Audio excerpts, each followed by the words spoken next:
حضرت امام حسین رضی اللہ تعالیٰ عنہ اور حضرت غازی عباس رضی اللہ تعالیٰ عنہ کی ولادت کا جشن اور کیک کاٹنے کی تقریب کا اہتمام کیا گیا۔ مزید تفصیلات جانتے ہیں سیالکوٹ سے پرائم نیوز کے نمائندے علی عمران سے۔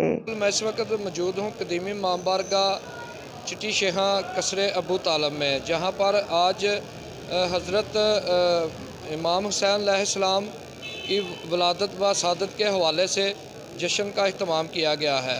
میرے ساتھ امام بارگاہ کے منتظمین بھی موجود ہیں، ان سے جانتے ہیں کہ وہ آج کے دن کو کیسا انجوائے کر رہے ہیں۔ جی ہاں جی، آج کا دن جو ہے یہ ہم نے امام حسین علیہ السلام کی ولادت اور جناب غازی عباس علیہ السلام کی ولادت کے سلسلے میں منایا ہے۔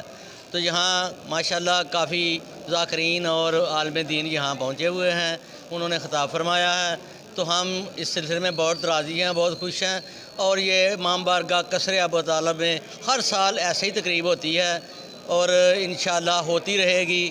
اور ہم آپ کے چینل کا بہت شکر گزار ہیں کہ وہ یہاں آئے، انہوں نے آ کر ہمارا پروگرام کی کوریج کی ہے۔ الحمدللہ وصلاۃ علی اہلہا اما بعد، بسم اللہ الرحمن الرحیم۔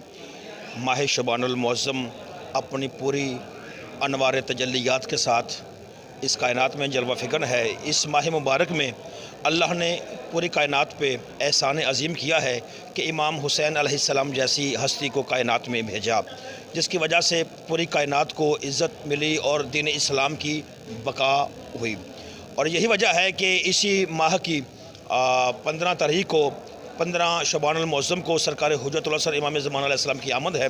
اور چونکہ ابھی یہاں چند لمحے پہلے میں نے اپنی کم علمی کے حساب کے لحاظ سے میں نے یہاں پہ گفتگو کی، اور انتظامیہ اور دیگر احباب اور میں آپ کا چینل کا تہ دل سے ممنون اور مشکور ہوں کہ آپ نے اس کو کوریج کیا اور بڑے اچھے انداز میں اور بڑے احسن طریقے سے مومنین کی بڑی تعداد دور دراز سے تشریف لے کے آئی، اور یہاں پہ بڑے احسن انداز سے یہ پروگرام جو ہے نا اپنے اختتام کو پہنچا۔